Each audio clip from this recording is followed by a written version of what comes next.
Where does our passion come from? And why do we feel passionate in some moments of our life and not in others? And why do we have a passion for something at some point and something totally different at a different point?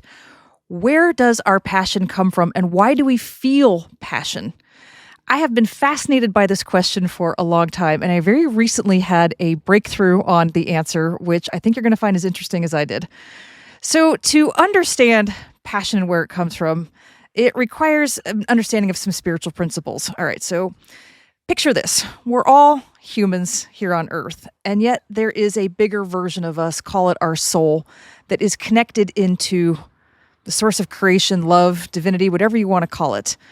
There's a bigger version of us, let's just call it our soul.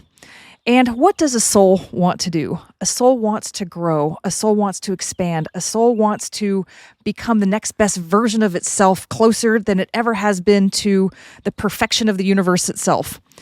And so the soul looks at little human version of us and says, hey, I know how to get them to become the best freaking version of them they ever have. I'm going to whisper to them their passion because it's going to take the most limited version of themselves and transform it into the truth of who they actually are. Now, let me give you a real-world example to unpack everything I just said.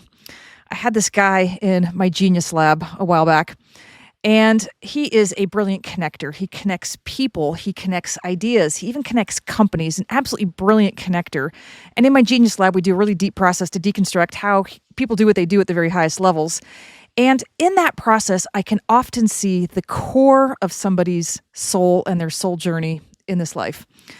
And what I saw so clearly for him was that he actually developed this incredible genius because deep, deep down, he felt so utterly disconnected.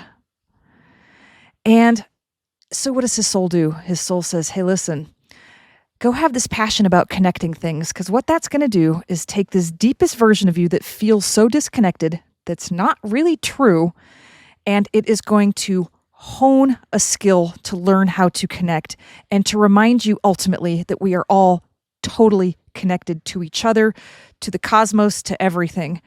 And so he has a lifetime of passion to practice connecting and to bring light to that part of him that so desperately feels disconnected and transform it into a version that feels ultimately connected.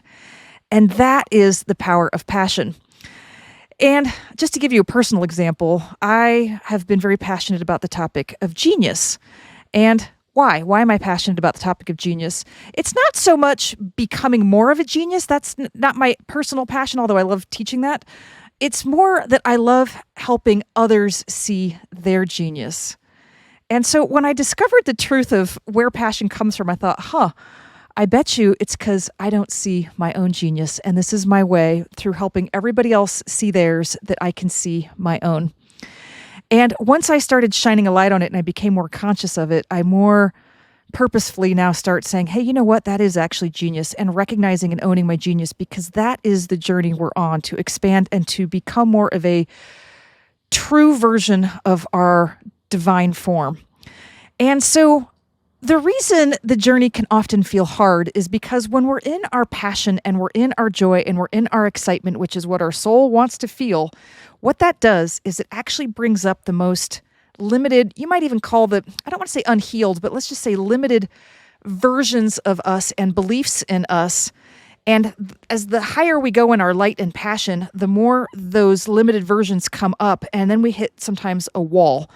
And we've got to go through a process to have a breakthrough in order to get to the next level and the next level and the next level, until ultimately, at the end, whether it's this lifetime or the next, we remember who we are and the deepest truth of us. And so the funny paradox is that the more passionate we are about something, it's often because it's rooted in the most limited view of us. It's crazy. But the second place passion comes from, and these both can be true at the exact same time, is that we each have a unique thumbprint in the universe. It's kind of like we each have unique gifts that we came with and that our soul wants to share. And it whispers to us with our passion, hey, listen, you're just naturally gifted at this. Go do it and share it with others. And that brings us fulfillment and joy and happiness.